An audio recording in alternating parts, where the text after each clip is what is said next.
Herkese merhaba. Yine güzel bir çalışmayla karşınızdayım. Bu videomda altıgen motiften örmüş olduğum hırkamın yapımını anlatacağım.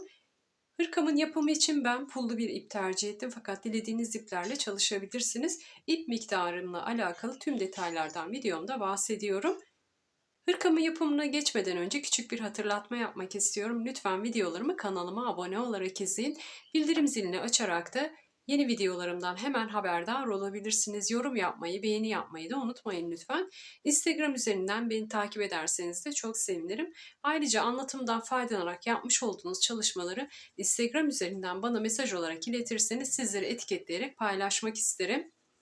Şimdi hırkamın ölçülerini vermek istiyorum. Burada önemli olan sizin kendi beden ölçünüzdür. Ne şekilde genişletebileceğinizi ya da büyütebileceğinizi videomda detaylı bir şekilde anlattım. Genişliği 57 santim. Yüksekliğinde hemen şu orta bölümden vereyim. 40 santimde yüksekliği var. Orta bölümün genişliği yani boyun kısmımın genişliği ise 11 santim. Kol bitiminden diğer kol bitimine olan uzunluk ise şöyle metremi düzeltirsem 103 santim. Kol genişliğini de paylaşayım hemen. Kol genişliğim ise 17 santim. Şu koltuk altı bölümünün yüksekliğini de vereyim. Şurası zaten koltuk altı yüksekliğimizin bitimi. 20 santimde kol altından yüksekliğim var. Videomda tüm yapım aşamalarından detaylı bir şekilde bahsediyorum. Dediğim gibi sormak istediğiniz şeyler olursa videomu yorumlar kısmına yazarak sorularınızı sorabilirsiniz. Şimdi kullanmış olduğum ipin detaylarını vermek istiyorum. Hırkamın yapımına ipimin özelliklerinden bahsederek başlamak istiyorum. Ben hırkam için pullu bir ip tercih ettim. 3 adet yumak kullanacağım. Kalan ipimi ise videomun sonunda mutlaka sizlere göstereceğim. Şimdi ipimin özelliklerinden bahsedecek olursam, ipimin her bir yumağı 100 gram ağırlığında ve 310 metre uzunluğunda. İçeri ise %75 koton, %25 polyester, 4 numara tığla ördüm. Şöyle ipimin üzerinde 4 ya da 5 numara olarak tığ numarasını gösteriyordu. Ben 4'ü tercih ettim. Yine sizler de ipinizin kalınlık ve incelik durumuna göre tığ numaranızı belirlerseniz çok daha sağlıklı olacaktır. Şimdi ipimin özelliklerinden bahsettikten sonra hırkamızın yapımına başlayabiliriz. Hırkamı örmeye sihirli halkayla başlayacağım. Sihirli halkayı nasıl yapıyorduk? Şu açık uçlu ipimizi örmeye devam edeceğimiz ipin altına şu şekilde getirip küçük bir halka oluşturuyorduk. Halkanın içinden tığımı geçiriyorum. Örmeye devam edeceğim ipi aradan çekiyorum. Halkayı biraz küçültürsek örmemiz daha kolay olur. Şimdi burada 1, 2, 3. 3 adet zincir çekiyorum. Eğer 3 zincir az gelirse bir zincir daha çekebilirsiniz. Sonrasında tığıma bir adet ilmek doluyorum. Halkamın boşluğundan tığımı geçiriyorum. Örmeye devam edeceğim ipi aradan çekiyorum. 2 ilmeği bir seferde, kalan 2 ilmeği de bir seferde boşaltarak bir adet ikili trabzan yapıyorum. Başta çekmiş olduğumuz 3 zincirle birlikte 2 adet ikili trabzanımız olmuş oldu. Şimdi tığımıza yine bir adet ilmek doluyoruz. Boşluktan tığımızı geçirdik, ipimizi aradan çektik. 3 ilmeğin ikisini bir seferde, kalan ikisini de bir seferde boşaltarak ikili trabzan yapıyoruz. Şimdi araya 1, 2 zincir. Tekrar tığıma ilmek doluyorum, halkamın içine batıyorum. İpimi çektim. 3 ilmeğin ikisini boşaltıyorum. 2 ilmek oluyor. 2 ilmeği de tek seferde boşaltıyorum. İkili trabzan yapıyorum. Şimdi 2 adet daha ikili trabzan yapacağım. Üçlü trabzan grupları yapıyoruz. 3 adet ikili trabzan. Şimdi 2 zincir. Tekrar bir üçlü trabzan grubu yapacağız.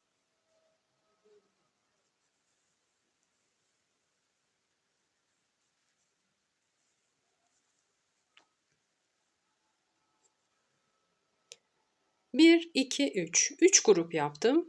Toplam 3, 6, 9. 9 adet ikili trabzanım oldu. Toplam 18 adet ikili trabzan yapacağız. Üçlü gruplar halinde öreceğiz. Şimdi 2 zincir. İkili trabzanların sayısını toplamda 18'e tamamlayana kadar Üçlü gruplar oluşturuyorum. 3 adet ikili trabzan, 2 zincir, 3 adet ikili trabzan.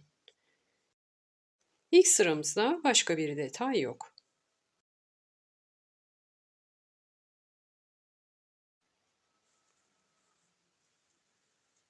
Şimdi 3 trabzanımı yaptım. 2 zincir.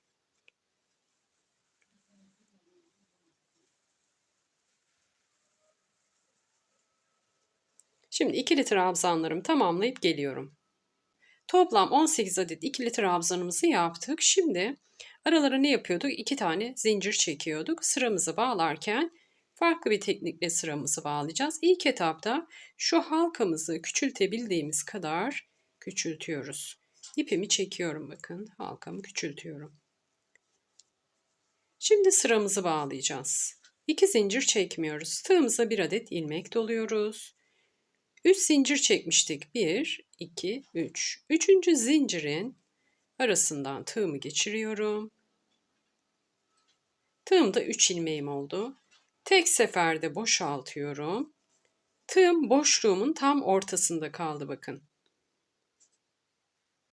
Şimdi burada 1, 2, 3 zincir çekiyorum. Tığıma ilmek doluyorum. Boşluğumun içine batıyorum. 2 adet ikili trabzan yapıyorum. Aynı boşluğun içine zincirimle birlikte 3 trabzanım oluyor. Araya 2 zincir.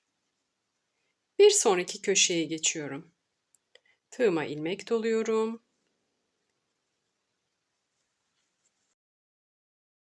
Aynı boşluğun içine 3 adet ikili trabzan yapıyorum.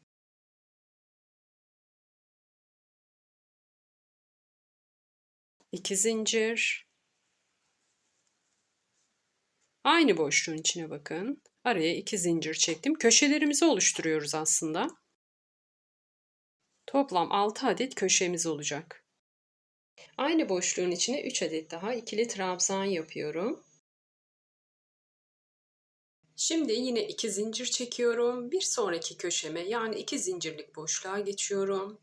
Boşluğun içine 3 adet ikili trabzan, 2 zincir, 3 adet ikili trabzan yaparak köşemi oluşturuyorum. Bakın, aynı boşluğun içine 3 adet ikili trabzanımı yaptım. 2 zincirimi çektim. Yine aynı boşluğun içine batıyorum. 3 adet daha ikili trabzan yapıyorum. Sıra sonuna kadar hep aynı işlemi tekrar ederek ilerliyorum. Her bir boşluğa birer köşe yapacağız. En başta yarım bir köşe oluşturduk. Bunu sıra sonuna geldiğimizde tamamlayacağız. 3 tane daha buraya ikili trabzan yapacağız. Şimdi sıra sonuna doğru geliyorum. Aralara 2 zincir. Aralarda 2 zincir çekmeyi unutmayalım. Aralarda ve köşelerde 2 zincirimiz var. Bir sonraki boşluğa geçtim. 3 adet ikili trabzan, 2 zincir. Ve yine aynı boşluğun içine 3 adet daha ikili trabzan yapıyorum. Bu sıramızda da farklı başka hiçbir işlem yok. Sıra sonuna doğru bu şekilde ilerliyorum. İkinci sıramın sonuna geldim. Şimdi sıramı bağlayacağım. Yarım bir köşe yapmıştım en başta. Onu şimdi tamamlayacağız. Tığıma ilmek doladım. İlk battığım noktaya tekrar batıyorum. 3 adet ikili trabzan. Aynı boşluğun içine bakın. Bir tane daha. Şimdi sıramı bağlamak için tığıma ilmek doluyorum. Normalde 2 zincir çekiyorduk. Burada tığıma ilmek doladım. 1, 2, 3. Üçüncü zincire batıyorum. Tığımdaki 3 ilmeği tek seferde boşaltarak tığımın, bakın, boşluğumun ortasında kalmasını sağlıyorum. Köşemin ortasında kaldı. Şimdi 1, 2, 3. Tığıma ilmek doluyorum. Hemen aynı noktaya batıyorum. Oluşturduğum köşeye batıyorum. İkili trabzan. Tığıma ilmek doluyorum. Bir adet daha ikili trabzan. Yarım bir köşe yaptık. Üçüncü sıramızdayız. Şimdi 2 zincir. Bakın, arada 2 zincirlik boşluklarımız var. Tığıma ilmek doluyorum. 2 zincirlik boşluğun ortasına batıyorum. 1 adet ikili trabzan. Şimdi 2 zincir. Şuradaki diğer köşeme geçiyorum. Büyütüyoruz motifimizi. 1 adet ikili trabzan. Tekrar tığıma ilmek doluyorum. 2 adet daha ikili trabzan. Köşe yapıyoruz burada. Köşelerimizin olduğu yerlere hep köşe yapacağız. 2 zincir. Tığıma ilmek doluyorum. Aynı boşluğun içine batıyorum. Köşe yapıyorum. 3 adet ikili trabzan daha yaptım. Şimdi arada 2 zincirlik boşluklarımıza ise birer adet ikili trabzan yapacağız. Öncesinde 2 zincir. Tığıma ilmek doluyorum. 2 zincir çekerek boşluklar oluşturmuştuk. Oraya batıyorum. 1 adet ikili trabzan. Tekrar 2 zincir. Köşeye geçiyorum.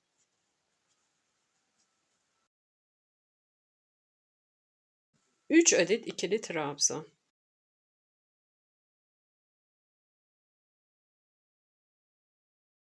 İki zincir. 3 adet ikili trabzan.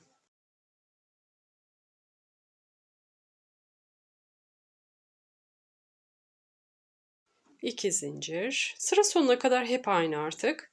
2 zincirlik boşluğa 2 zincir çekip 1 adet ikili trabzan yapıyoruz. Tekrar 2 zincir çekip köşemize gelip köşemizi oluşturuyoruz. 3. sıramızı da bu şekilde tamamlıyoruz. 3 adet ikili trabzan köşemizde, 2 zincir, 3 adet ikili trabzan.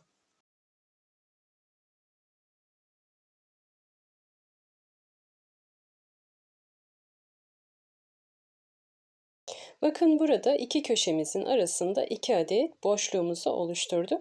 Bu şekilde sıra sonuna kadar örmeye devam ediyorum. 2 zincirimi çektim. Şimdi başta yarım köşe yapmıştık. Yine şimdi onu tamamlayacağız. Buradan sonra artık sıra bağlamaları göstermeyeceğim. Hep aynı şekilde sıra bağlama yapacağız. 2 zincirimi çektim. İlk battığım boşluğa battım. 3 adet ikili trabzan. Tığıma ilmek doluyorum. 1, 2, 3. Üçüncü zincire batıyorum. 3 ilmeğimi tek seferde boşaltarak sıramı bağlıyorum. Şimdi tığım köşemin ortasında kaldı. Başlangıcımız hep aynı. 3 zincir, aynı boşluğun içine 2 adet daha ikili trabzan, çekmiş olduğumuz 3 zincirle birlikte 3 adet ikili trabzanımız oluyor. Şimdi arada 1 adet ikili trabzanlar oluşturduk. Bunların üzerine kapalı V'ler yapacağız. Yapraklarımızın model kurulumunu yapıyoruz aslında burada. Şimdi 2 zincir çektim. Tığıma ilmek doluyorum. Ortadaki 1 adet ikili trabzanın üzerine batıyorum. 1 adet ikili trabzan yapıyorum. Şimdi 2 zincir çekiyorum. Tığıma ilmek doluyorum. Ortadaki battığım noktaya yani trabzanın 1 adet trabzanın tepe boşluğuna tekrar batıyorum. Kapalı V yapıyorum burada bakın. Ne yaptık? Kapalı bir V yaptık. Şimdi tığıma ilmek doluyorum. Diğer köşeme geçiyorum. Köşemi oluşturuyorum. Köşelerimiz de hep aynı. 3 trabzan, 2 zincir, 3 trabzan.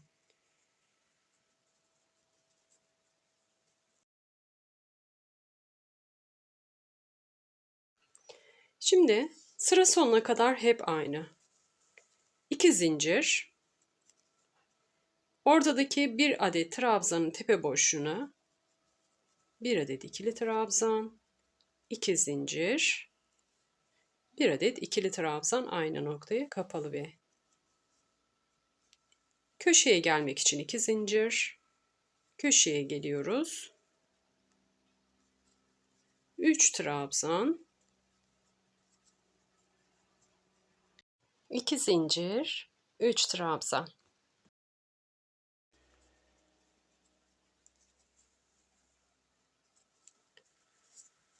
Dördüncü sıramı da bu şekilde yapıyorum. 1 adet ikili trabzanların üzerine kapalı V oluşturarak 4. sıramızı tamamlıyoruz. Şimdi sıramı tamamlayıp 5. sıraya geçiş yapacağım. 5. sıraya başladım. Yarım köşemi oluşturdum. 4. sıramızda kapalı V'ler yapmıştık. Şimdi 2 zincir çekiyorum. Kapalı V'min orta boşluğuna batıyorum. Zincire değil bakın, direkt orta boşluğa batıyorum. 1 adet ikili trabzan yapıyorum. Tekrar tığıma ilmek doluyorum. 1 adet daha ikili trabzan yapıyorum. Aynı boşluğun içine toplam 7 adet ikili trabzan yapıyorum.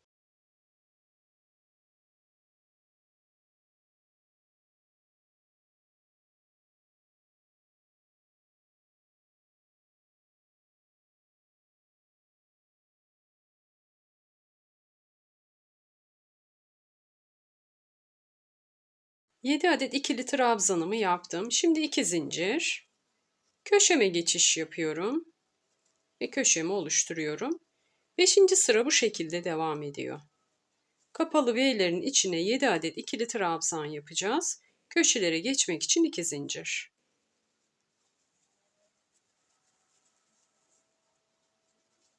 Şimdi 2 zincir. Kapalı V'min olduğu yere geliyorum. Toplam 7 adet ikili trabzan.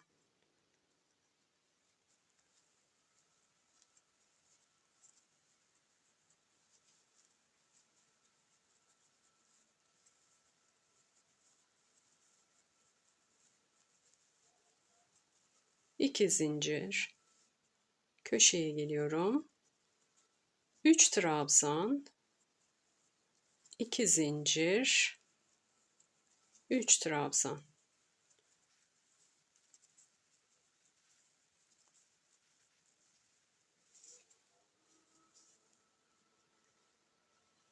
Bu şekilde tüm sıramı tamamlayıp 6. sıraya geçişimi yapıyorum. 6. sırama yarım köşemi oluşturarak başlangıç yaptım. Şimdi burada 2 zincir çekiyorum. Şurada 2 zincirlik boşluğumuz var. 7 adet ikili trabzanın hemen yan tarafında. Oradaki boşluğun içine batıyorum. 1 adet ikili trabzan. Tekrar 2 zincir. Şu ortada 7 adet ikili trabzanımız vardı. Yine bunun üzerine 7 adet ikili trabzan yapacağız. Hemen ilk trabzanın tepe boşluğuna battım. Her bir trabzanın tepe boşluğuna batarak toplam 7 adet ikili trabzan yapıyorum.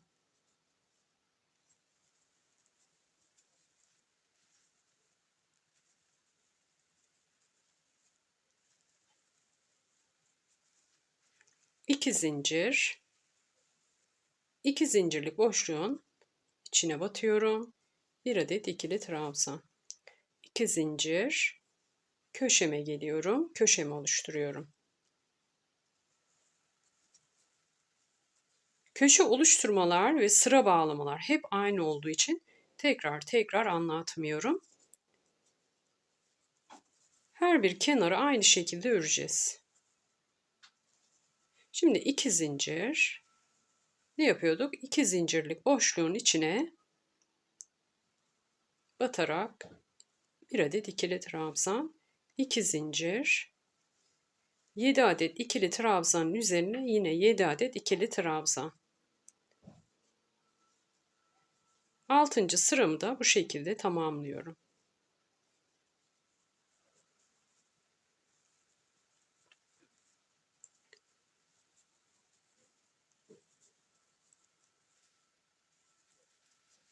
Yedi adet ikili trabzanımı yaptım. Aslında bu bizim yaprağımız artık. Şimdi 2 zincir çekiyorum. 2 zincirlik boşluğa batıyorum. 1 adet ikili trabzan.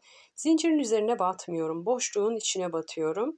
2 zincir çekip tekrar köşeye geliyorum. Köşemde 3 adet ikili trabzanımı yapıyorum. Sonra 2 zincir, 3 adet daha ikili trabzanımı yaparak köşemi oluşturuyorum.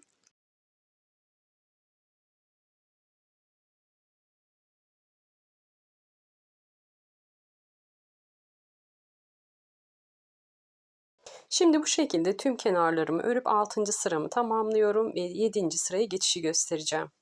6. sıramı da tamamladım. 7. köşeme yarım köşeyle başladım. Şimdi ne yapıyorum? 2 zincir. Şurada bir adet ikili trabzan yapmıştık. Onun üzerine batıyorum. Bir adet ikili trabzan. 2 zincir. Aynı boşluğa batıyorum. Bir adet ikili trabzan. Kapalı V yaptım bakın burada. 2 zincir. 2 zincir çekip ilk trabzana atlıyorum. İkinciye batıyorum. Şimdi 5 adet ikili trabzan yapacağız buraya.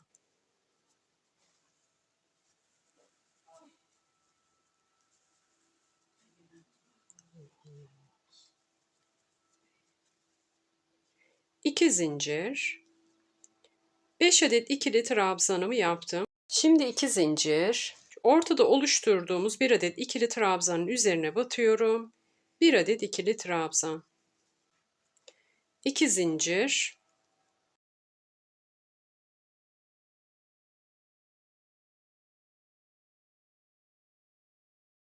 Yine kapalı V oluşturdum bakın. Şimdi 2 zincir.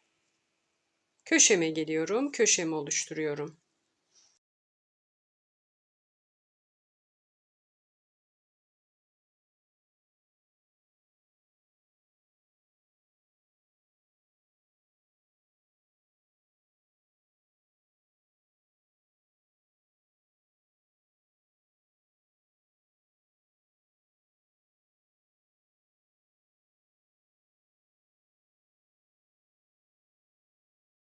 İki zincir. Ortadaki bir adet trabzanın üzerine batıyorum. Bir adet ikili trabzan yapıyorum. Tekrar 2 zincir çekiyorum. Aynı trabzanın tepe boşluğuna tekrar batıyorum. Bir adet daha ikili trabzan yapıyorum. Kapalı V oluşturuyoruz burada. Şimdi 2 zincir çekiyorum. 7 adet trabzanın üzerine geçiyorum. İlk trabzana atlıyorum, ikinciye batıyorum. Buraya peş peşe 5 adet ikili trabzan yapıyorum. En baştaki ve en sondaki trabzanların tepe boşluklarını boş bırakıyoruz. Ortaya 5 adet ikili trabzan yapıyoruz. Tekrar 2 zincir çekiyorum. Ortadaki bir adet trabzanımın üzerine tekrar batıyorum. Bir adet ikili trabzan, 2 zincir, bir adet ikili trabzan. Buraya da bir adet kapalı V yapıyorum. Şimdi 2 zincir çekerek köşeme geliyorum. Köşemde yine aynı şekilde 3 adet ikili trabzan, 2 zincir, 3 adet ikili trabzan yapıyorum.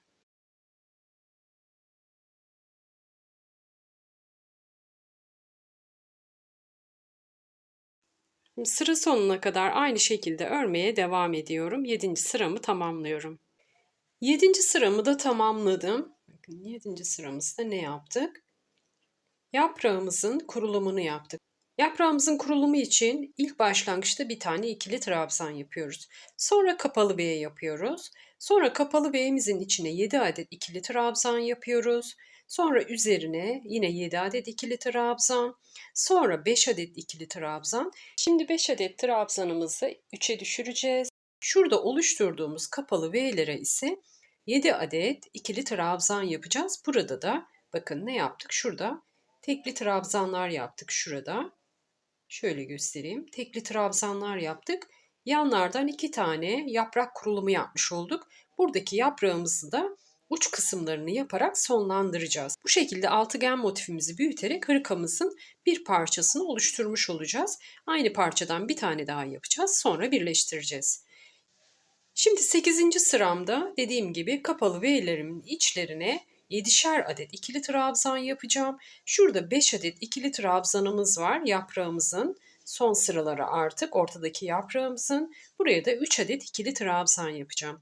Şimdi yarım köşemi oluşturdum en başta. Artık bu en baştaki yarım köşeyi hiçbir şekilde anlatmayacağım.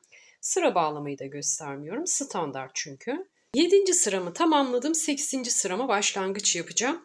Yarım köşemi oluşturdum. Burada başlangıcımı yaptım aslında. Şimdi 2 adet zincir çekiyorum. 7. sıramda kapalı V yapmıştım. İçine batıyorum. 7 adet ikili trabzan. Aynı boşluğun içine. Burada yaprağımızı oluşturuyoruz aslında.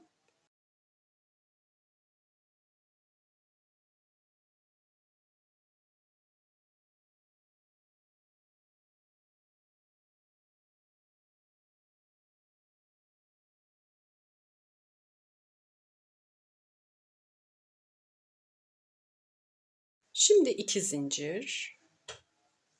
Şurada 5 adet ikili trabzanımız var. Birincisine değil ikincisine batıyorum. 3 adet ikili trabzan yapıyorum.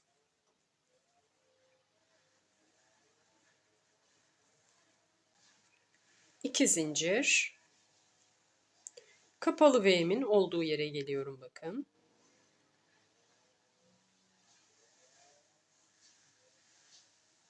Yedi adet ikili trabzan.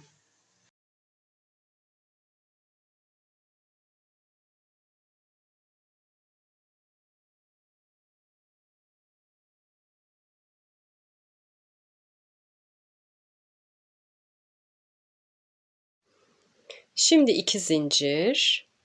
Köşeme geçiyorum. Köşemin boşluğuna batıyorum. Toplam 3 adet ikili trabzan, 2 zincir, 3 adet ikili trabzan yaparak köşemi tamamlıyorum.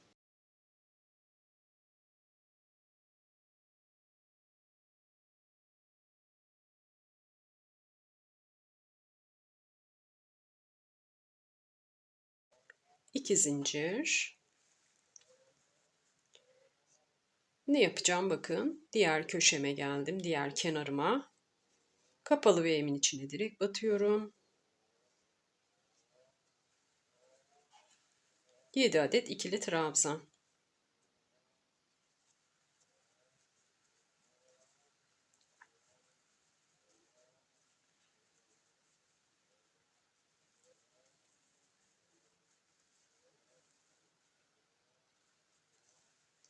İki zincir. 5 adet ikili trabzanın olduğu yere geliyorum. Birinciye değil ikinciye batıyorum. Peş peşe 3 adet ikili trabzan. 2 zincir. Kapalı V'min içine batacağım. Bakın. Kapalı V'min içine batıyorum. 7 adet ikili trabzan.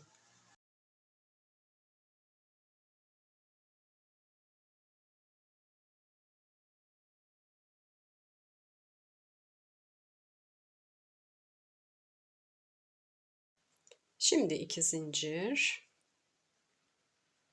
Köşeme geliyorum.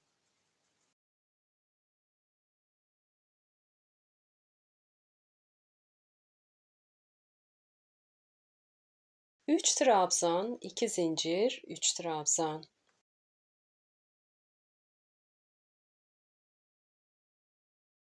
8. sıramızda bu şekilde örüyoruz. Farklı bir işlem yok sıra sonuna kadar. Sonrasında 9. sıramıza geçiş yapacağız.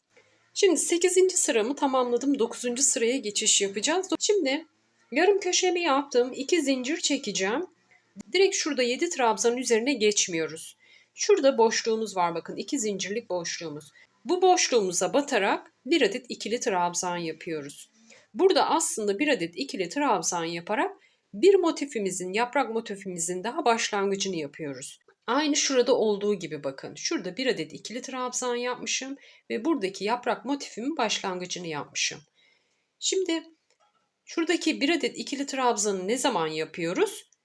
Yaprağımızın ikinci sırasındaki 7 adet ikili trabzanı yaparken her iki tarafındaki boşluğa, yani şuradaki boşluklara birer adet ikili trabzan yapıyoruz. Aynı burada da o şekilde yapacağız. 2 zincir çekeceğiz. Buradaki boşluğa batacağız. Bir adet ikili trabzan yapacağız. Sonra 2 zincir çekip şuradaki 7 adet ikili trabzanın aynısını yapacağız. Sonra 2 zincir çekip şu ortadaki trabzanın tepe boşluğuna batacağım. Bir adet ikili trabzan. Sonra 2 zincir çekeceğim. 7 adet ikili trabzanın üzerine geçerek 7 adet ikili trabzan yapacağım. 2 zincir çekip şuradaki 2 zincirlik boşluğa ise Bir adet ikili trabzan yapacağım. Burada da bir yaprak kurulumu yapacağım. Sonra 2 zincirle köşeme gelip köşemi oluşturacağım. Bu şekilde ilk etapta göstererek anlattım ki tamamen model kafamızda otursun. Şimdi 9. sıramızı örelim.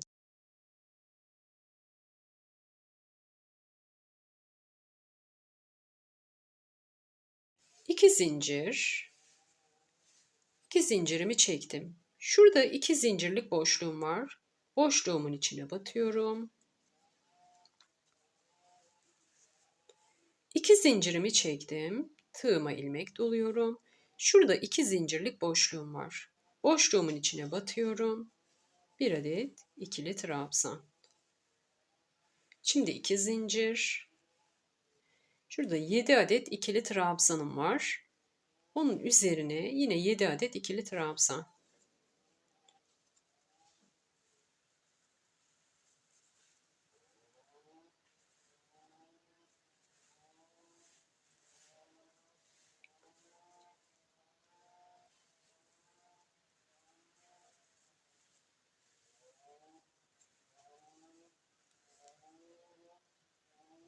Şimdi 3 adet ikili trabzanın olduğu yere geliyorum 2 zincirle. Birinci trabzanın tepe boşluğuna batmıyorum, ikinciye batıyorum. Bir adet ikili trabzan. Şimdi 2 zincir. 7 adet ikili trabzanın olduğu yere geliyorum.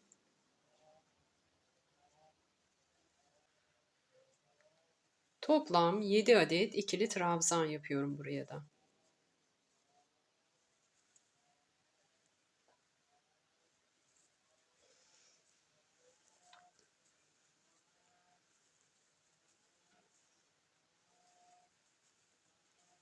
Şimdi 2 zincirlik boşluğumuza geldik.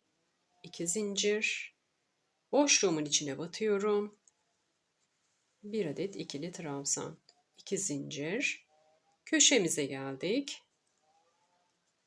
Köşemizi oluşturuyoruz.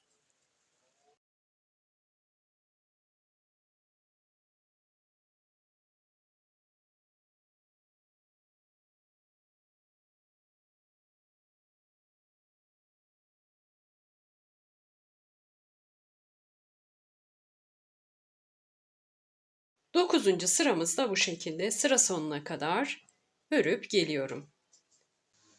9. sıramı da tamamladım. Şimdi 10. sırama başlangıç yaptım. Yarım köşemi oluşturdum.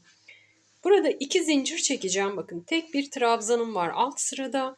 Bunun üzerine aynı şu şekilde kapalı bir V yapacağım. Bunun için 2 zincir, bir tane ikili trabzan, 2 zincir, yine aynı noktaya bir tane ikili trabzan. Sonra 2 zincir çekeceğiz. Şurada 7 tane trabzanımızı 5'e düşüreceğiz. İlk trabzanın tepe boşluğuna batmayacağız. İkinciye batacağız. 5 adet ikili trabzan yapacağız. Sonda bir tane trabzanı örmeden bırakacağız. 2 zincir çektikten sonra ortadaki tekli trabzanın tepe boşluğuna batacağım. Bir tane ikili trabzan yapacağım. 2 zincir çekip tekrar aynı trabzanın tepe boşluğuna batarak bu şekilde kapalı bir V yapacağım. Burada da yine bir yaprak kurulumu yapmış oluyoruz aslında. Sonra 2 zincir çekip ilk trabzanı atlıyoruz. İkinci trabzanın tepe boşluğuna batıyoruz. Peş peşe 5 adet ikili trabzan yapıyoruz. Sondaki tekli trabzanı boş bırakıyoruz. 2 zincir çekip ortadaki 1 adet trabzanın üzerine 1 adet ikili trabzan yapıyoruz.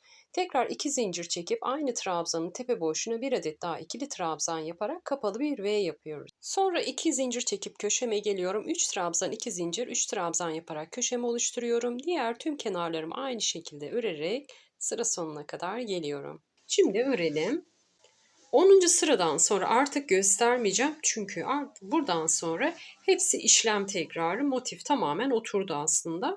Bir önceki sıralarınıza bakarak da çok rahat bir şekilde yapabilirsiniz. Şimdi 2 zincir. Şurada tekli trabzanımız vardı. Tepe boşluğuna batıyoruz. Bir tane ikili trabzan. Burada kapalı V oluşturacağız. 2 zincir. Aynı noktaya batıyorum. Bir adet daha ikili trabzan yaparak kapalı V'mi oluşturuyorum bakın. Şimdi 2 zincir, 7 adet ikili trabzanımı 5'e düşüreceğim. Birinciyi atlıyorum, ikinciye batıyorum.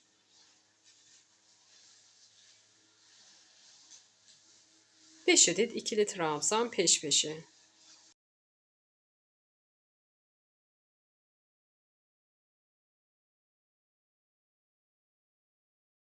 İki zincir. Ortada bir adet ikili trabzanımız var. Onun tepe boşluğuna batıyorum. Bir adet ikili trabzan. İki zincir çekip tekrar aynı trabzanın tepe boşluğuna batıyorum.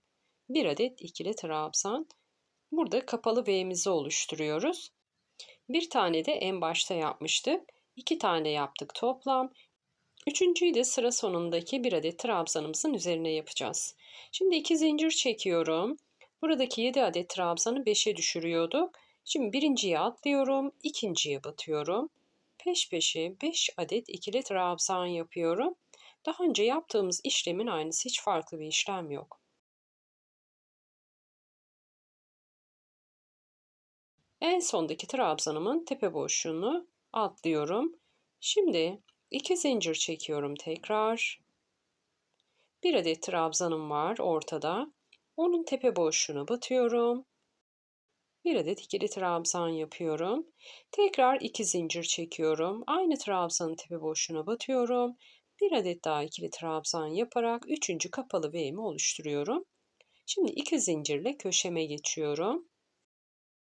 Köşeme yine 3 adet ikili trabzan, 2 zincir, 3 adet ikili trabzan yapıyorum.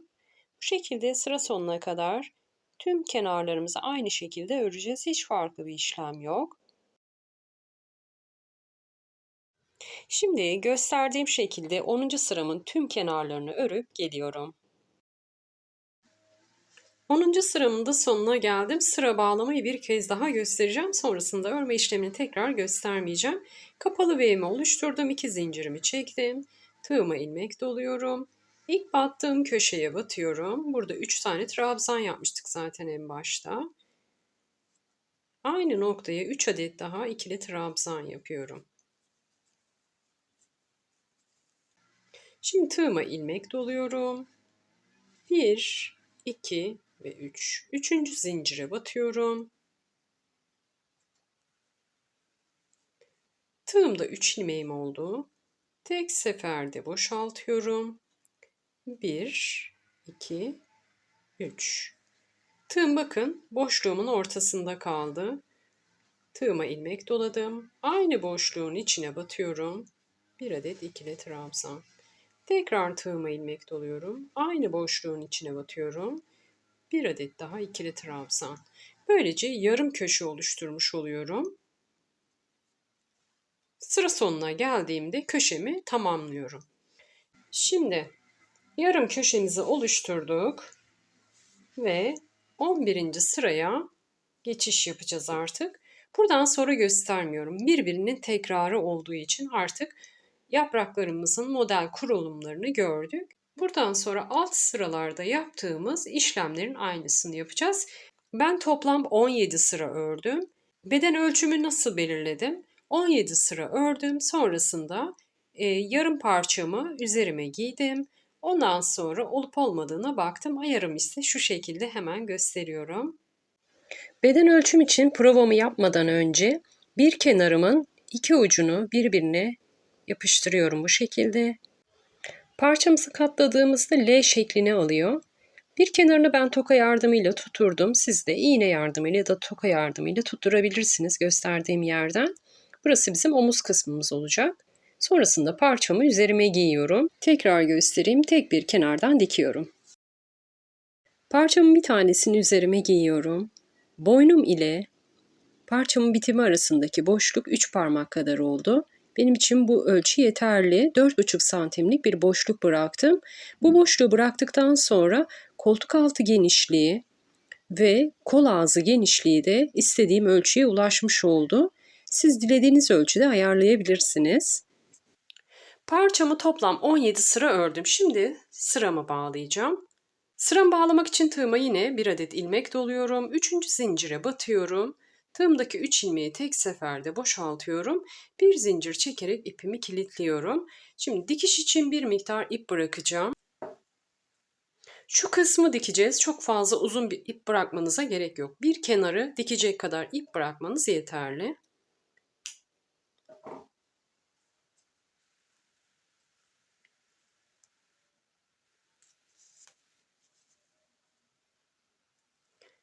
Ben şu pulları kesiyorum dikiş yapacağım kısımda.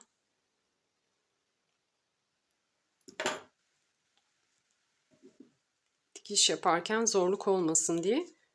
Aynı renkte farklı pulsuz bir ipiniz varsa onu da dikebilirsiniz.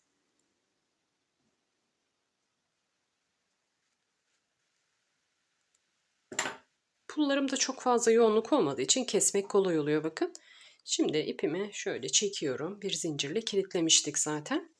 Dikişte zorluk olmasın diye pullarımı kestim. İlmeklerin arasından geçmesi biraz zor oluyor iğne dikişinde. Şimdi dikişime başlamadan önce ölçüsünü paylaşmak istiyorum örmüş olduğum parçanın. Dediğim gibi toplam 17 sıra ördüm. Siz de dilediğiniz ölçülerde örebilirsiniz. Bu şekilde ölçüsü 57 santim. Bir köşeden bir köşeye ölçü aldım. Şimdi bir de bu şekilde yüksekliğini paylaşayım tam ortadan. Bu şekilde yüksekliği ise 47 santim. Aynı ölçülerde bu şekilde 2 adet parça örüyoruz. Şimdi dikişimizi yapalım. Dikişimi yapmak için bırakmış olduğum ipi şöyle iğneden geçiriyorum bakın. Şimdi burada nasıl ayarlayacağız? Örgümüzü bitirdiğimiz yer burası. Burası bizim bir kenarımız. Şöyle birleştiriyorum.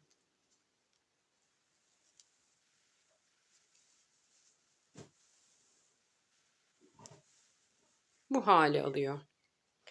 Burasını şurada bakın. Dikiş ipim burada. Şöyle göstereyim. Buradan şöyle bir kenarı dikiyorum. Burası yakaya gelecek olan kısım ya da sırt kısmı. Giyme yönünüze göre değişir. Ya sırt kısmıdır ya da öne gelecek olan kısımdır. Sağ ya da sol kolumuza girdiğinizde buradaki yön değişir. Ya arkaya gelir ya öne gelir. Şimdi tekrar göstereceğim bakın. Motifimiz bu. Bizim en son örgümüzü noktaladığımız yer neresi? Burası. Şöyle iki ucundan tutuyorum. Bir kenarın köşesi burası, diğer köşesi de burası. Şöyle iki kenarı tutuyorum. Şöyle bakın. Katlıyorum. Üst üste getiriyorum. Bir kenarın iki köşesini üst üste getiriyorum. Burası bizim kol boşluğumuz oluyor. Şöyle düzeltiyorum. Şu kısımdan dikişimizi yapacağız. Bakın iğnemiz burada. Katlamayı nasıl yapıyorum? Hırkamızın dışa gelecek olan kısmı yine dışa geliyor bakın. İç kısımlar içeride kaldı. Bu şekilde katladım. Şimdi dikişimize hemen başlayalım. Dikişimi nasıl yapıyorum? Her iki köşeyi şöyle birbirine denk getiriyorum. Şurada bakın trabzanların tepe boşluğunda iki tane ilmeğimiz var. İkisinin ortasından şöyle karşı taraftan geçiriyorum. Burada önemli olan trabzanların tepe boşluklarını birbirine denk getirmek her iki uçta. Şimdi ipim bakın bu tarafta. Burada bu parçada bir sonraki trabzanın tepe boşluğundaki ilmekten şu şekilde dışarıdan şöyle geçiriyorum. Her iki ilmeğin arasından geçirmiş oluyorum. Hemen karşısına denk gelen trabzanın tepe boşluğundaki bakın iki ilmeğin arasından yatay bir şekilde iğnemi geçiriyorum. Şimdi bak iğnem bu tarafta kaldı. Diğer parçamın üzerinde. Burada bir sonraki trabzanın tepe boşluğundaki ilmeğin şöyle altından dışarıdan doğru geçiriyorum. Burada da yine yatay bir şekilde bakın iki ilmeğin arasından şöyle geçirdim.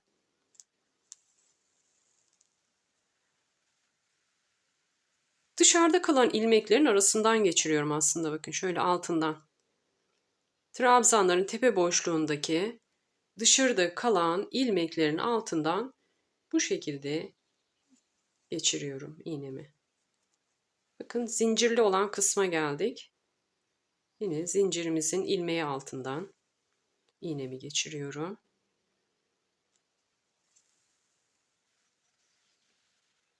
Görsel bu şekilde.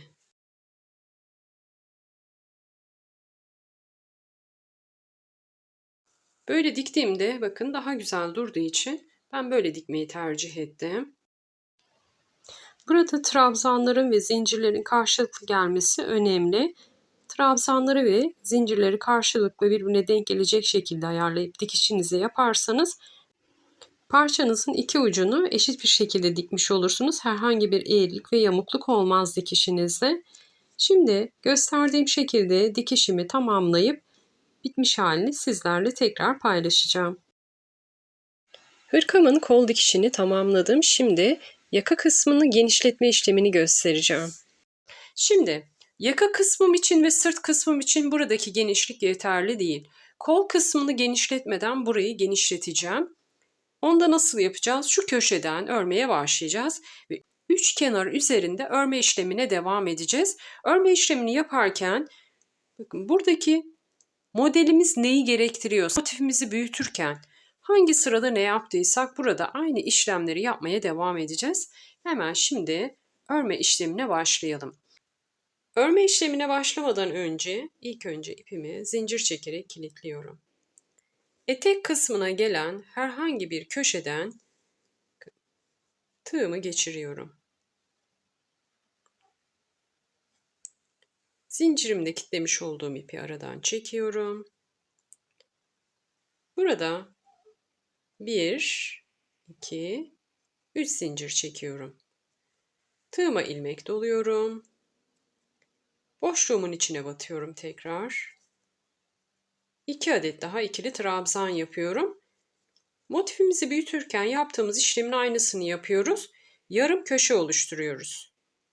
Şimdi 2 zincir. Hangi sırada ne yapmamız gerekiyorsa onu yapıyoruz.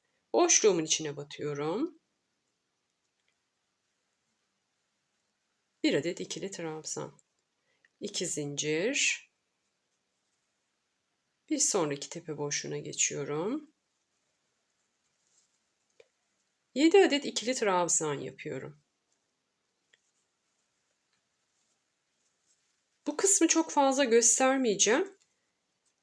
Örme sırasında ne yapmamız gerekiyorsa aynı motifimizi büyütürken nasıl ördüysek burada da aynı şekilde örmeye devam ediyoruz. Şimdi 2 zincir. Ne yapıyorduk? 3 trabzanın ortasındakine batıyorduk. Bir tane ikili trabzan. 2 zincir. Ve 7 adet ikili trabzan.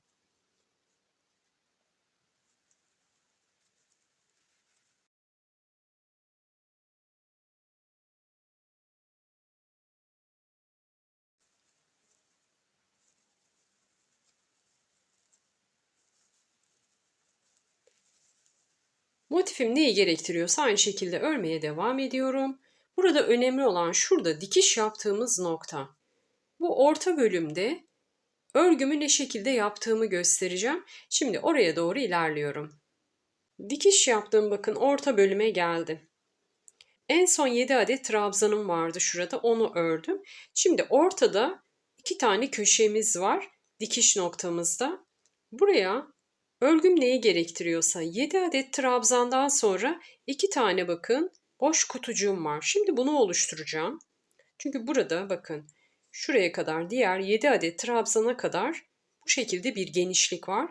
Bunu aynı sıralamayla doldurmam gerekiyor. Yani şuradaki örgü şeklim neyse aynısını yapmam gerekiyor. 7 adet trabzandan sonra 2 adet boşluk oluşturmuşum. Sonra 7 adet trabzan yapmışım. 7 adet trabzanım zaten şurada var. Arada 2 tane köşem ve 2 tane de boşluğum var. Burayı şöyle geçiyorum ben. Burada istediğiniz şekilde ayarlama yapabilirsiniz. Yani o sıradaki örgü şekliniz nasıl denk geldiyse bu arada kalan boşluğu o şekilde değerlendirebilirsiniz aynı sıralamayla. Şimdi 2 zincir. Boşluğun içine batıyorum hemen. Bir tane kutucuk yapıyorum. 2 tane kutucuk yapmamız gerekiyordu. Boş kutu bakın. Boş kare yapmamız gerekiyor. Şimdi 2 zincir. İlk trabzana değil ikinciye batıyorum. Biraz arada boşluk veriyorum. Köşedeki bakın 3 trabzanın üzerindeyim. Burayı aslında ayarlıyorum, uyduruyorum birazcık. Buradaki modeli aynısını çıkartmaya çalışıyorum. Şimdi bir tane trabzan yaptım. 2 boş kutucuğumu yaptım. Şimdi 7 adet trabzan yapmam gerekiyor. Bir tanesini yaptım. Bir sonraki trabzanın tepe boşluğuna batıyorum. 2. Şurada köşedeki boşluğuma batıyorum. 3. Şimdi aynı kutucuğa bir tane daha batıyorum. 4. Dikiş noktasına batıyorum. 5. Şurada bakın yine boşluğumuz var. 6. Aynı boşluğun içine batıyorum. 7. 2, 4, 6, 7. 7 tane trabzanı buraya yerleştirdim. Şimdi 2 zincir. Şu aradaki 2 trabzanı atlıyorum. Bakın 1, 2, üçüncüye batıyorum. Boş kutucuk yapıyorum. Şimdi 2 zincir. Ne yapıyorum? Şuradaki 7 adet trabzanın ilk trabzanın tepe boşluğuna batıyorum. Şimdi ne yaptık? Motifimizde 7 adet trabzanımız vardı. 2 boş kutucuğumuz vardı. Bu sıramızda bunu örüyorduk. Sonra araya ben şu birleşme noktasına 7 adet daha trabzan yaptım. 2 boş kutucuktan sonra. 2 boş kutucuk daha yaptım.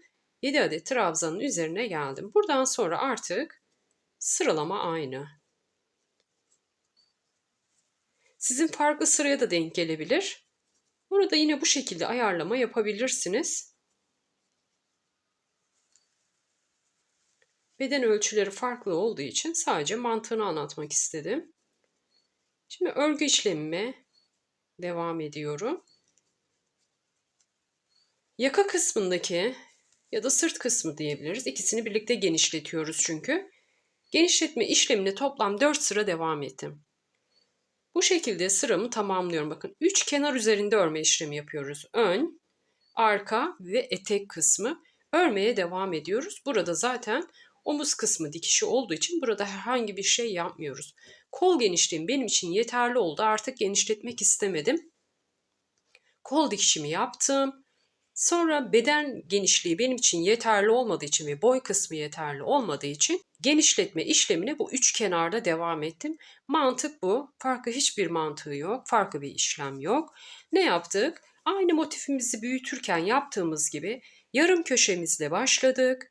Köşeden eteklerimizin köşesinden başlıyoruz. İster arka köşeden ister ön köşeden nasıl isterseniz hiç fark etmez. Köşeden yarım köşe oluşturarak başladım. Örme işlemine yine aynı şekilde devam ettim. Birinci sıramı tamamladım. Yarım köşemi tama çevirerek sıramı bağladım. İkinci sırama geçiş yaptım. Burada aynı motifimizi büyütürken yaptığımız gibi örgü işlemimiz neyi gerektiriyorsa, o sırada ne yapmamız gerekiyorsa aynı şekilde örme işlemine devam ediyoruz. Toplam 4 sıra öreceğim. 4 sıra benim için yeterli. Belli bir miktar ördükten sonra parçanızı tekrar arada gösterdiğim gibi kolunuza geçirin. Göğüs kısmınızı kapatıyor mu? İstediğiniz genişliğe ulaşmış mı? Önemli olan o. İstediğiniz ölçüye ulaştıktan sonra bu genişletme işlemini sonlandırmanız gerekiyor. Benim için 4 sıra yeterli oldu. Şimdi 4 sıramı tamamlayıp geliyorum. Toplam 4 sıra örerek genişletme işlemini tamamladım. Hırkamı birazcık daha genişlettim gövde kısmından. Şimdi sıramı bağlayacağım. İlk başladığım noktaya 3 adet daha ikili trabzan yaptım. Tığıma ilmek doluyorum. 3. zincirin üçüncüsüne batıyorum. Tığımdaki 3 ilmeği tek seferde boşaltıyorum. Bir zincir çekerek ipimi kilitliyorum. Burada şöyle bir miktar ip bırakarak ipimi kesiyorum. Bunu sonra ilmeklerimin arasından gizleyeceğim.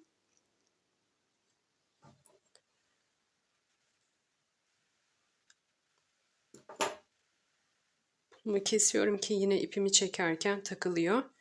Şöyle bakın. Artık genişletme işlemini tamamladım. Şimdi ölçüsünü paylaşacağım. Hemen şöyle bir düzeltiyorum örmüş olduğum parçayı. Hırkamın gövde kısmına 4 sıra genişletme işlemi yaptıktan sonra hemen ölçüsünü tekrar bir paylaşayım. 23 santim genişliği var bakın. Şimdi diğer parçamı da hemen yan tarafa getiriyorum. Bakın. Şöyle.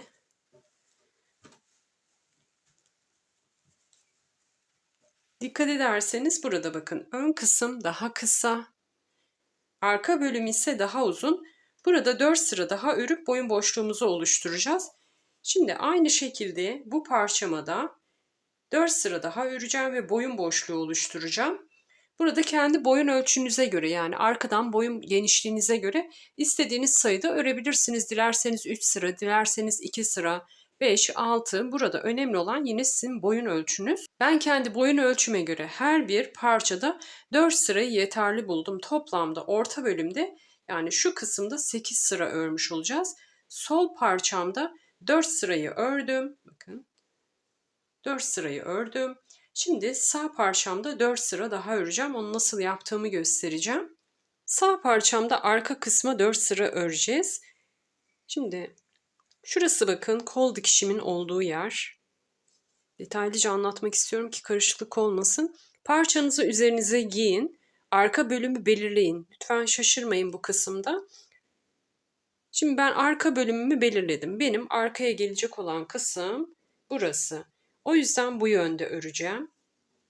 Diğer taraf öne geliyor. İlk önce bunu belirliyorum. Şimdi şöyle katlıyorum. Bakın. Katladım. Zaten dikişimizin olduğu yer kendini gösteriyor. Dikişimizi şurada sonlandırmıştık. Sonra 4 sıra örmüştük bakın. Aynı hizada denk gelen yer tam orta kısım kendisini belli ediyor. Şimdi benim tam orta kısma ne denk gelmiş? Bir adet trabzanım denk gelmiş. Şurası. Sizin hangisi denk geliyorsa oradan başlayın. İlk önce ipimi zincir çekerek şöyle kilitliyorum. Burada yine motifimizde herhangi bir değişiklik olmayacak. Hangi sıraya denk geldiyse o sırayı aynı şekilde öreceğiz. Hiçbir fark yok. Modelimizin kurulumuna devam ediyoruz. Şimdi hemen belirlediğim noktadan tığımı geçiriyorum. İpimi aradan çekiyorum. 1, 2, 3. Şimdi bu sıramızda ne yapmamız gerekiyor? Ona bakıyorum ben. Tekli trabzanların üzerine ne yapıyordum? Kapalı V'ler yapıyordum. Modelim bu şekildeydi. Başladığım noktada ne yapmam gerekiyorsa onu yapıyorum. Şimdi 3 zincir çektim. Ne yapacağım? Kapalı V yapacaktım. 3 zincir benim trabzanım oluyor. Aradaki boşluk için 2 zincir daha çekiyorum. Toplam 5 zincir çektim. Tığıma ilmek doluyorum. Aynı trabzanın üzerine batıyorum. Kapalı V'mi oluşturuyorum. Çünkü sıram onu gerektiriyor. Şimdi 2 zincir. 7 trabzanın üzerine geliyorum. Ne yapıyorduk bu sırada? 5 adet trabzan. Birinci trabzanı atladım. 5 adet trabzanımı peş peşe yapıyorum. Burada benimle aynı sıra denk gelirse aynı bu şekilde örebilirsiniz. Zaten modeli öğrenmiş olacaksınız. Altıgen motifinizi örerken. O yüzden buraları hiç şaşırmayacaksınız. Şimdi normal örgüme devam ediyorum. Ne yapmam gerekiyorsa onu yapıyorum. Kapalı V'mi oluşturuyorum. Sonra 5 adet trabzan yapıyorum. 7 adet trabzanın üzerine.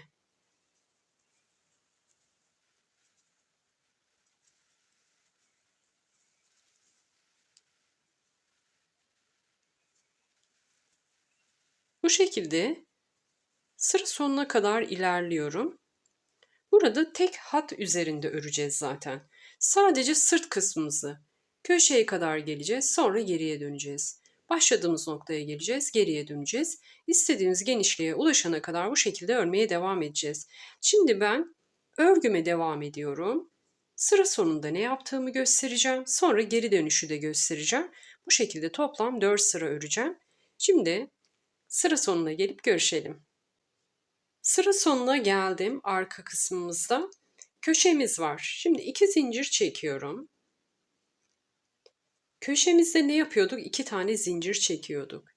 İlk zincirin içine batıyorum bakın. Köşedeki ilk zincirin içine. Normalde köşelerde ne yapıyorduk? 3 trabzan, 2 zincir, 3 trabzan. Şimdi zincirimin içine battım. Bir tane ikili trabzan yaptım. Burayı bu şekilde sonlandırıyorum. Şöyle göstereyim. Arka kısmımı örmeye şöyle başladım bakın. Sıra sonunda ne yaptım? Herhangi bir köşe oluşturmadım. Köşemizin birinci zincirine 2 zincir çekip 1 adet ikili trabzan yaptım. Burada şimdi geri döneceğim. 1, 1, 2, 3. 3 zincir çekip 1 adet trabzan yapıyorum aslında. Şimdi geriye dönüyorum. Örgümü geriye çevirdim. Hemen ne var? Burada doldurmam gereken kapalı V'm var. Bunun içine direkt batıyorum. Geri dönüşte 3 zincir çektim. 1 adet ikili trabzan yaptım. Tığıma ilmek doluyorum. Kapalı V'min içine batıyorum. 7 adet trabzanımı yapıyorum.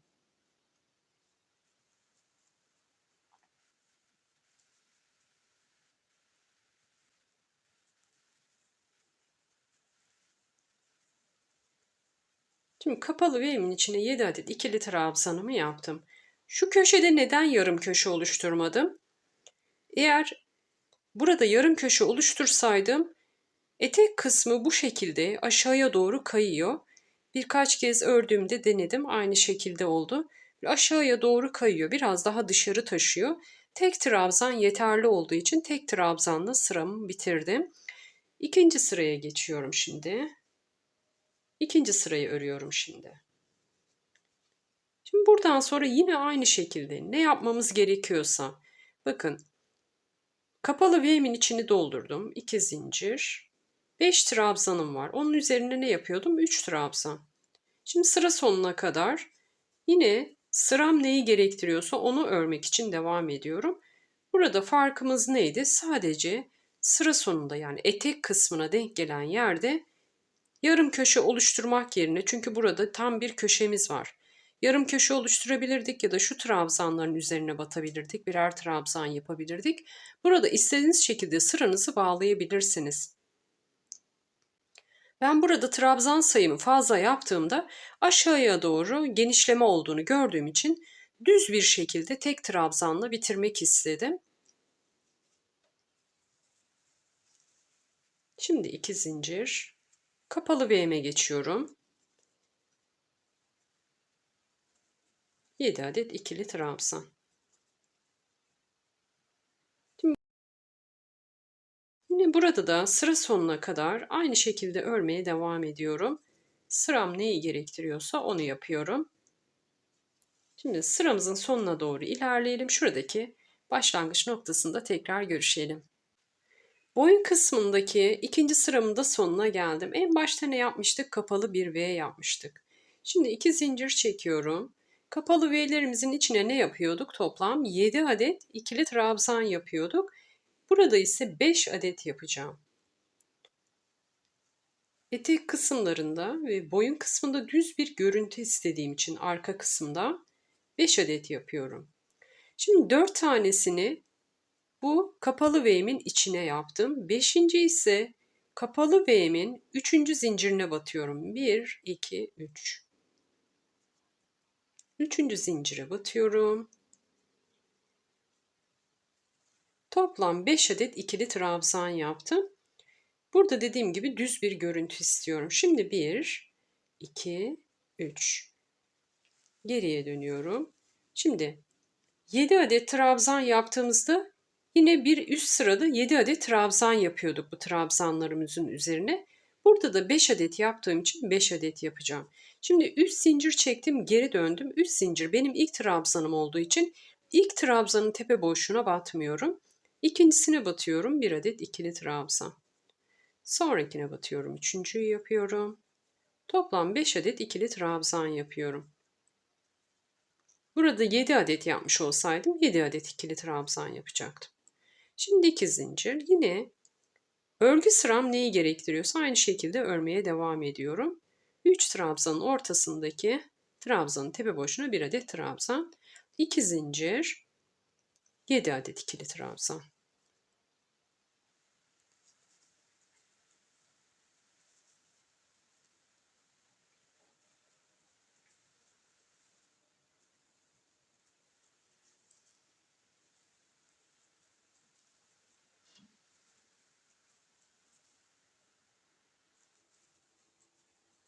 Şimdi sıra sonuna kadar örgüme devam ediyorum. Etek kısmındaki noktaya kadar geliyorum.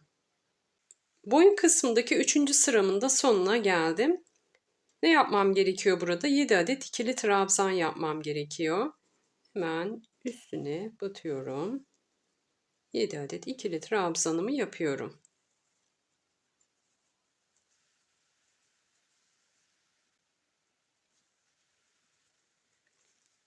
Burada da bir tane üst zincirim var. Onun üzerine de 1 adet ikili trabzan yapıyorum. Sıramı bağlıyorum. Şimdi 1, 2, 3. 3 zincir çekiyorduk ama burada 4 çekeceğim. 4. sıramdayım. Çünkü 7 adet trabzanımın üzerine 5 adet trabzan yapacağım. Ne yapıyorduk? 7 adet trabzanın bir tanesini en başta atlıyorduk. Burası benim başlangıç zincirim zaten, onu saymıyorum. Ya da başlangıç trabzanın boyun kısmında o şekilde yapmıştık. Şimdi onu saymıyorum. Bir sonrakine atlıyorum, bir sonrakine batıyorum. Toplam 5 adet ikili trabzan yapıyorum. Modelimiz o şekilde gerektiriyor çünkü. 5.'yi de yapıyorum. Şimdi kapalı V'lerimizi oluşturacağız bakın aralarda. Aynı şekilde kapalı V'mi oluşturmak için 2 zincir. Trabzanımın üzerine battım. 2 zincir. Yine aynı noktaya batıyorum. Şimdi örgüm neyi gerektiriyorsa, yine sıram neyi gerektiriyorsa sıra sonuna kadar örmeye devam ediyorum. Sıra sonunda sıramızı bağlayacağız ve artık genişletme işlemini bitirip dikme işlemine geçeceğiz. Parçalarımızı birleştireceğiz. Şimdi sıra sonuna kadar geliyorum. Boyun kısmında 4. sıramın sonuna geldim. En sonda ne vardı? 5 adet ikili trabzanımız vardı. Zaten buradaki trabzanlarımızın üzerine 5 adet ikili trabzan yapmam gerekiyordu. Bu şekilde yapıyorum yine. 5 adet ikili trabzan yapıyorum sıra sonunda. Sıra sonlarını, sıra başlarını istediğiniz şekilde ayarlayabilirsiniz. Örgünüz neyi gerektiriyorsa o şekilde ayarlama yapabilirsiniz. Şimdi bir zincir çekerek ipimi kilitleyeceğim ve dikiş için bir miktar ip bırakarak ipimi keseceğim. Şimdi sırt kısmındaki dikişimizi yapacağız ve parçalarımızı birleştireceğiz. İpimi şöyle aradan çekiyorum. Bakın. Şöyle göstermek istiyorum. Boyun kısmımız için ördüğümüz bölüm. Şimdi buranın ölçüsünü de paylaşayım merak edenler için. Böyle. Başlangıç noktamız şurasıydı zaten. 5,5 santim genişliği var benim boyun kısmı için ördüğüm parçanın. Yani 5,5 diğer parçamızı da aynı bu şekilde bir bölüm ördük. Toplam 11 santim boyun boşluğu bırakmışım ortada ben. Dediğim gibi burada kendi beden ölçünüz önemli. Kendi boyun genişliğiniz önemli. Kendi vücut genişliğiniz, omuz genişliğiniz, kol genişliğiniz önemli. Detayları zaten videomda paylaştım. O yüzden kendi beden ölçünüze göre hırkanızı örerseniz çok daha şık duracaktır. Şimdi dikme işlemine geçiyoruz. Hırkamın sırt kısmından dikişini yapacağım şimdi. Ondan sonra artık kullanıma hazır hale gelecek. Bu şekilde iki parçayı orta kısımda birleştiriyorum. Arka kısmının dikişini yapacağız. Yine kol kısmının dikişinde olduğu gibi İki ilmeğin arasından şöyle iğnemi yatay bir şekilde geçiriyorum. Tekrar şöyle yakından göstereceğim. İlk etapta şu başlangıç ilmeğini bir kez daha şöyle dikerek sıkıştırıyorum ki orada gevşeklik oluşmasın. İyice sıkıştırdım bakın başlangıç noktasını. Şimdi ipim bu tarafta. Dışarıya gelecek olan kısımlar yine dışarıda kalacak. Dış kısımdan dikiyorum. Şöyle dışarıdaki ilmeğin altından geçirdim. Karşı taraftan da aynı şekilde. Her iki tarafın örgüsü de aynı olduğu için ilmek sayıları da aynı. O yüzden her bir trabzan birbirine karşılıklı gelecek şekilde denk getiriyorum ve dışarıda kalan ilmeklerin altından iğnemi geçirerek dikişimi yapıyorum.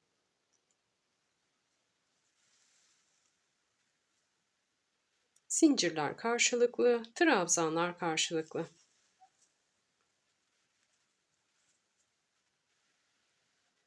İki tarafı da aynı sayıda ördüğümüz için bakın, trabzanların iki tane ilmeği var. Şöyle üstte kalan ilmeklerin altından iğnemi geçiriyorum. İğnem bu tarafta. Bir sonraki trabzanın tepesindeki ilmekten geçirdim. Şimdi buradaki parçamın ilmeğinden geçirdim. Bu şekilde karşılıklı dikiyorum.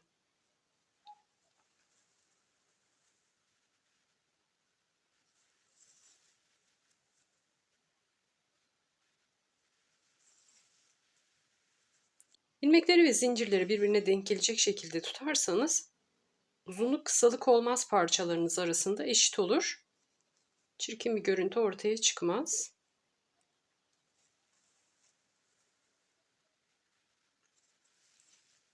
Şimdi burada artık göstereceğim bir şey yok. Her iki parçamı aşağıya kadar dikerek birleştiriyorum. Sonrasında hırkam artık kullanıma hazır. Dikişimi yapıp bitmiş halini sizlerle tekrar paylaşıyorum. Hırkamın tüm yapım aşamalarını tamamladım. Artık kullanıma hazır. Kalan ipimi de şu şekilde göstermek istiyorum. Çok az miktarda bir ipim kaldı. Toplam 3 yumağım vardı en başta. 3 yumağımdan bu şekilde kaldı. Yarısından daha az bir miktar ipim kaldı. Siz de yine ip miktarınızı kendi beden ölçünüze göre ayarlarsanız çok daha sağlıklı olacaktır. İpimin tüm detaylarını en başta paylaşmıştım zaten. Yapım aşamasıyla alakalı tüm detaylardan videomda bahsettim ama yine sormak istediğiniz şeyler olursa videomu yorumlar kısmına yazarak sorularınızı sorabilirsiniz. Beğeni yapmayı, yorum yapmayı unutmayın lütfen. Bir sonraki videomda görüşmek üzere. Yapacak olanlara kolaylıklar diliyorum. Hoşça kalın.